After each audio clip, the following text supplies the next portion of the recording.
everybody, welcome back. So friends, today we will talk about chapter number 6 of class 12 जिसमें हम molecular basis of inheritance की बात कर रहे हैं और इस चैप्टर का एक बहुत ही important topic which is the genetic code वो आज की वीडियो में हम डिस्कस करेंगे. So हमारा टॉपिक क्या है? Genetic code. So in order to study genetic code we need to recall some of the things जो कि हमने प्रीवियस वीडियो में भी पढ़ी थी. तो सबसे पहले हम बात कर रहे हैं सेंट्रल डॉग्मा के बारे में. तो मैंने आपको एक सीक्वेंस बताया था which was given by Francis Crick. उन्होंने ये बोला कि जो भी जेनेटिक इंफॉर्मेशन डीएनए के पास प्रेजेंट होगी it will be transported to the RNA by the process called transcription. तो डीएनए के पास जो जेनेटिक इंफॉर्मेशन है जब वो इंफॉर्मेशन आरएनए में बदलती है तो उस प्रोसेस को हम ट्रांसक्रिप्शन कहते हैं. And then this RNA is responsible for the synthesis of protein by the process called translation. तो यहाँ पर कौन सा प्रोसेस हम पढ़ते हैं? ट्रांसलेशन. तो इसमें हम बात कर रहे हैं एक ऐसे सीक्वेंस के बारे में जिसमें सबसे पहले ये डीएनए किस में बदलता है? रेप्लिकेशन जब करेगा तो बहुत सारे फर्दर डीएनए की फॉर्मेशन होगी, राइट. अब यहाँ पर डीएनए ने अपनी जो इंफॉर्मेशन थी वो आरएनए में बदली by the process called transcription and then the information of RNA will be converted in the proteins by the process called translation. Clear हो गई ये बात?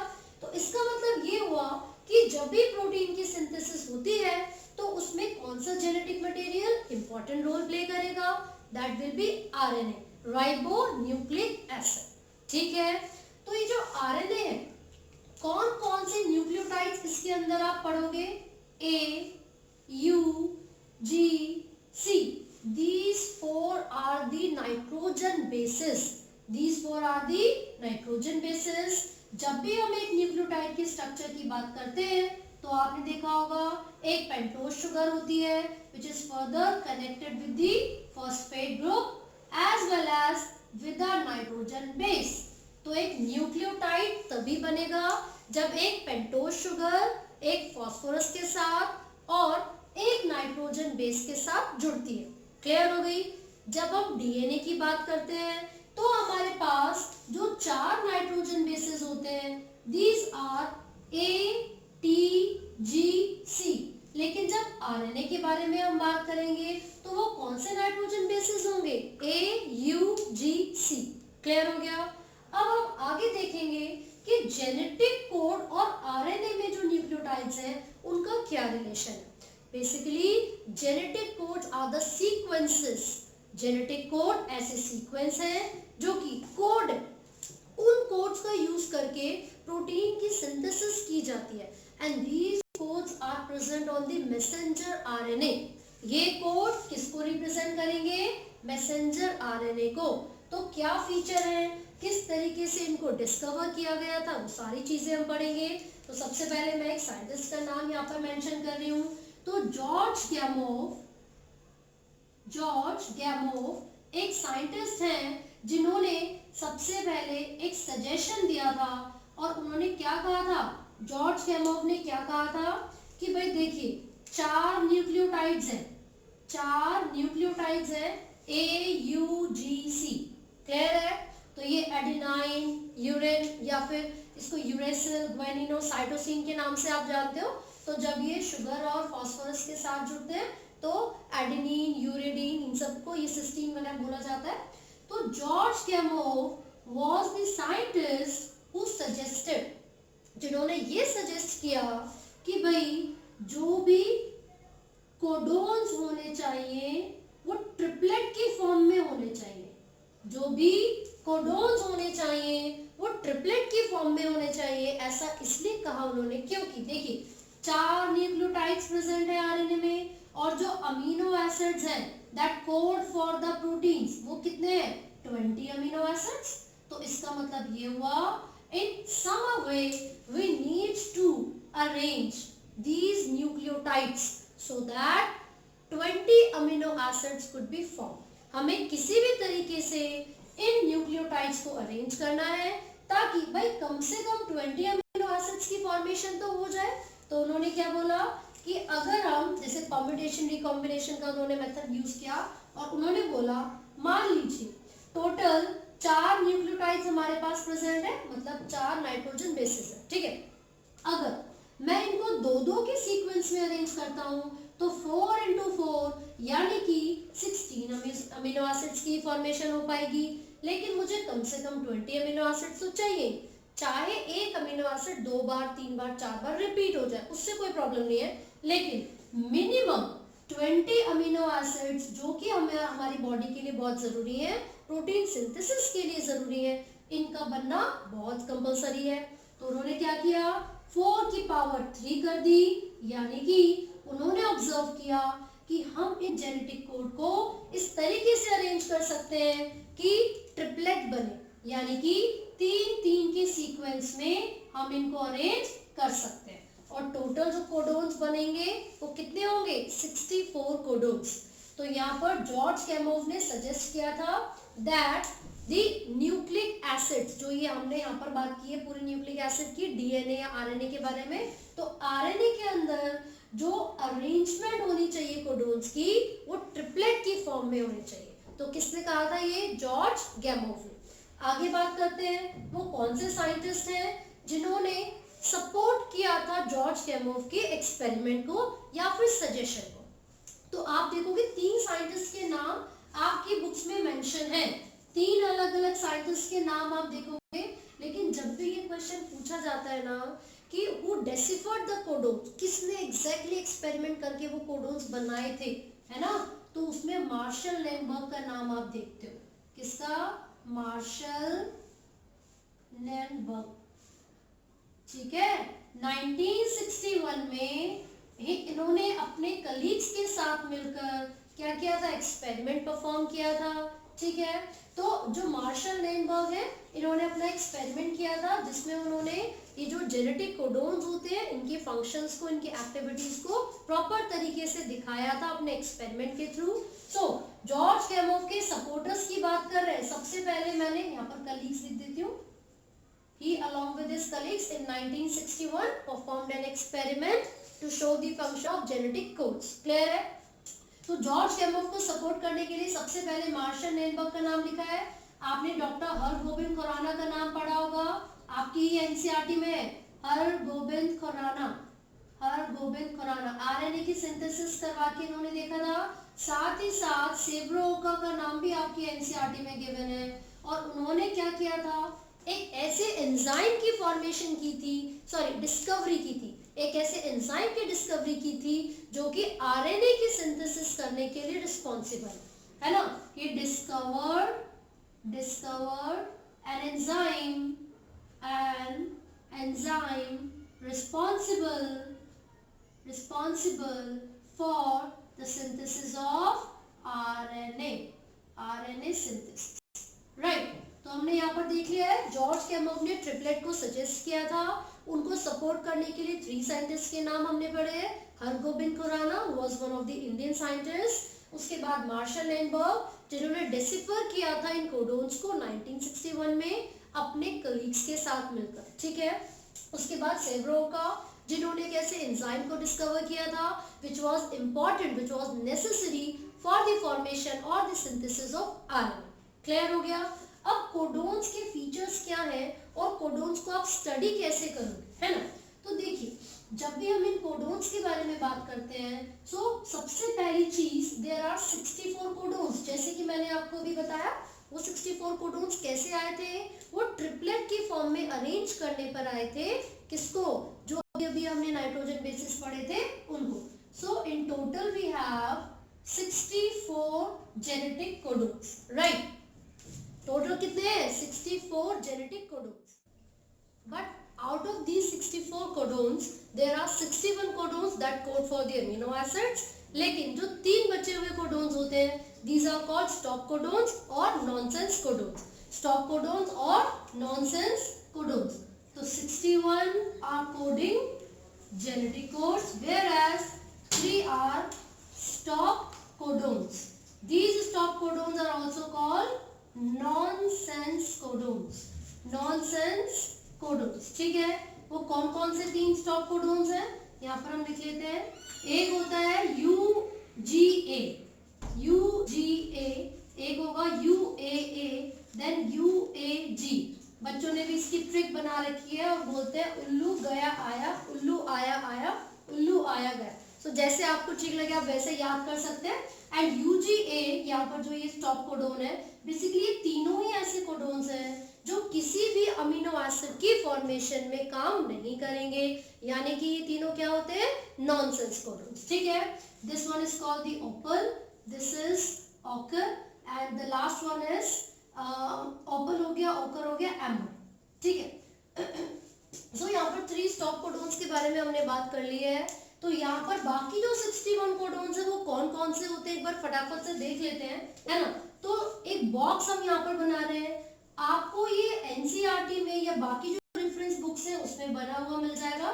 तो मैं टोटल 64 नहीं बना रही हूँ, सिर्फ एक तरीका आपको समझा रही हूँ किस तरीके से ये कोडोन्स यहाँ पर बनेंगे, है ना।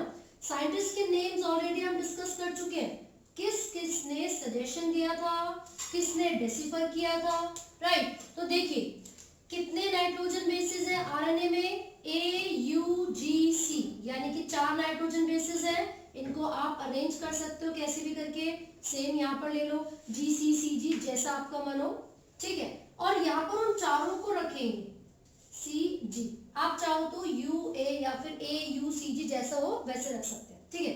तो जैसे कि सबसे पहले यहाँ पर U है और ऊपर भी U है, एक यहाँ से ले लिया U, अगेन यहाँ पे ये दोनों U है, तीसरा हमने A ले लिया, फिर से दोनों U है, यहाँ पर हमने C ले लिया, अगेन एक और हम यहाँ पर ले रहे हैं UUG। तो इस तरीके से यहाँ पर ये कोडोन्स बन जाते हैं। जो पहले के दोनों कोडोन्स हैं, these codons are for phenylalanine, किसके लिए कोड करते हैं, फिनाइल एलेनिन के लिए, बाकी ल्यूसीन के लिए कोड कर सकते हैं। कुछ इसी तरीके के यहाँ पर कोडोन्स प्रेजेंट होंगे जो सेरीन के लिए, आइसोल्यूसिन के लिए, या फिर अलग अलग अमीनो एसिड्स की फॉर्मेशन में हेल्प करेंगे। सो बेसिकली 64 कोडोन्स यहाँ पर आपको मिलेंगे। क्या सैलिएंट फीचर्स है, क्या खासियत है इनकी, जरा देख लेते हैं हम। सबसे पहला पॉइंट तो ये था, टोटल नंबर ऑफ कोडोन्स कितने हैं, 64, जिसमें से 61 कोडिंग होते हैं एंड 3 स्टॉप कोडोन होते हैं। ये फर्स्ट पॉइंट है। सेकेंड, दीज आर अनएम्बिगुअस, कैसे होते हैं, अनएम्बिगुअस। अब इसका क्या मतलब है, देखिए इसको समझने में ऐसे सिंपल टर्म्स में अगर हम बोले तो इसमें कोई डाउट नहीं है। अनएम्बिगुअस का मतलब है कोई दोराहा नहीं है, किसी भी तरीके का कोई डाउट नहीं है। एक कोडोन सिर्फ एक ही अमीनो एसिड की फॉर्मेशन करेगा, एक कोडोन सिर्फ एक ही अमीनो एसिड की फॉर्मेशन करेगा। जैसे कि यहाँ पर सबसे ऊपर आपने यू लिखा, this is coding for phenyl alanine. तो इसका मतलब ये हुआ कि ये एक ऐसा जेनेटिक कोड है जो सिर्फ और सिर्फ फिनाइल एलेनिन को ही कोड करेगा। तो इसका मतलब है दिस इज अनएम्बिगुअस, इसमें कोई डाउट नहीं होगा। Next one, third point, these are degenerate, degenerate. अब इसका क्या मतलब होता है, देखिए यहाँ पर पढ़ा था कि एक कोडोन सिर्फ एक ही अमीनो एसिड की फॉर्मेशन करेगा, लेकिन ऐसा भी तो हो सकता है कि एक अमीनो एसिड को बनाने के लिए 2 या 2 से ज्यादा कोडोन प्रेजेंट हो। ऐसा भी हो सकता है दैट एक amino acid, single amino acid को कोड करने के लिए, बनाने के लिए 2 या 2 से ज्यादा कोडोन्स अवेलेबल हो। तो डीजेनरेट का मतलब यह है single amino acid can be coded by more than 1 codon. तो इसका मतलब ये हुआ कि एक से ज्यादा कोडोन क्या कर सकते हैं, एक अमीनो एसिड के लिए कोड कर सकते हैं। नेक्स्ट पॉइंट हम यहाँ पर क्या पढ़ रहे हैं, फोर्थ पॉइंट ये है कि ये किस तरीके से होते हैं, बिना पंक्चुएशन के इनको रीड किया जाता है, ठीक है। These codons are read without any punctuation, यानी कि कोई कॉमा नहीं लगेगा, कोई स्पेस नहीं लगेगा। इसको हम ट्रिपलेट की फॉर्म में कॉन्टिन्यूसली रीड करेंगे। So these are read in contagious fashion, contagious fashion यानी कि बिना किसी पंक्चुएशन के। फॉर एग्जाम्पल यहाँ पर लिख लेते हैं AUG, GUA,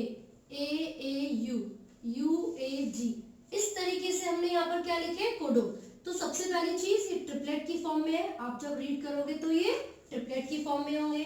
मैंने इनके बीच में ना कोई कॉमा, ना कोई स्टार या फिर कोई भी स्पेस नहीं लगाया है, क्योंकि मैंने अभी आपको एक सेलेंट फीचर बताया था that these codons are read without any comma or any type of punctuation। ठीक है, अगला पॉइंट हम यहाँ पर क्या पढ़ रहे हैं? These are nearly universal।